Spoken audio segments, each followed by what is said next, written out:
Bonjour et bienvenue dans un nouvel épisode de la série Les micro-tutos de Robotnik. Alors en fait, aujourd'hui, nous allons parler d'un micro-tuto, un sujet dont j'avais posé la question sur le forum, c'est-à-dire comment animer un plan d'eau.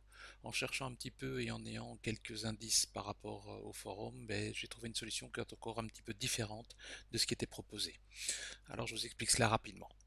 Il faut donc d'abord avoir un objet polygonal pour pouvoir travailler dessus, c'est-à-dire que je vais aller choisir dans les objets polygonaux le plan. À partir du moment où j'ai ce plan, ce que je vais faire, c'est que je vais lui soumettre un déformateur, c'est-à-dire que un déformateur va être ce qui va me permettre de déformer cette surface et faire un aspect plus ou moins comme de l'eau. Pour que ce déformateur se mette automatiquement en tant qu'enfant de ce plan, eh bien, je vais enfoncer la touche majuscule et cliquer sur déplaceur.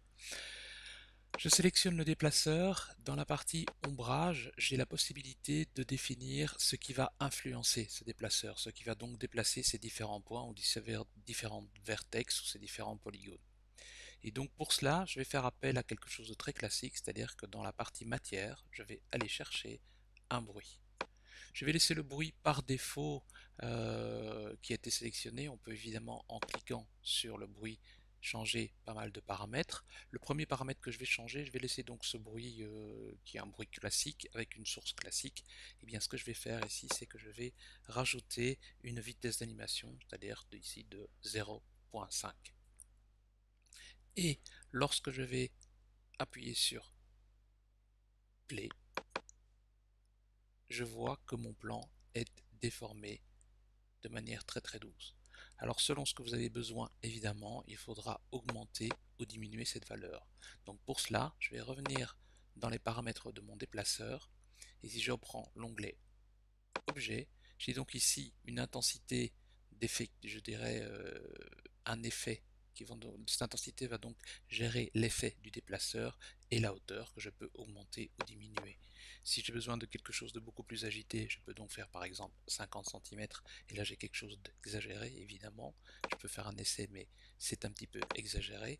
Donc restons dans des limites raisonnables, on va essayer avec 25 cm.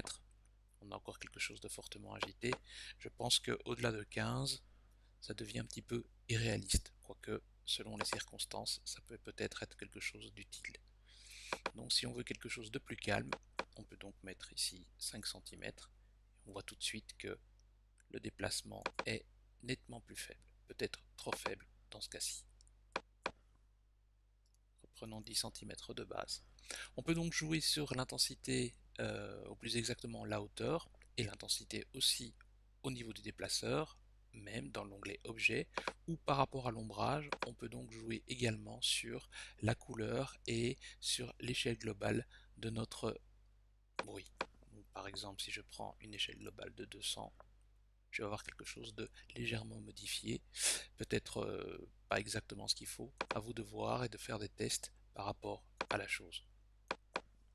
Je peux le faire plus petit aussi, l'échelle globale plus petite, et voilà, j'ai donc quelque chose qui sera cette fois-ci encore différent. Pour compléter la chose, je peux rajouter aussi une texture animée, histoire d'avoir, je dirais, euh, deux choses plutôt qu'une. Et pour cela, je vais donc aller dans l'onglet Fenêtre. Dans l'onglet Fenêtre, je vais ouvrir la médiathèque. Et dans la médiathèque, je vais aller chercher dans mes pré-réglages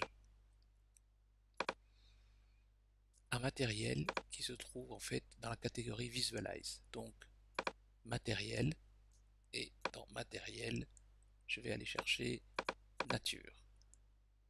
Et donc là, j'ai l'occasion, j'ai la possibilité de choisir une texture animée. Par exemple, je vais prendre Water Lake.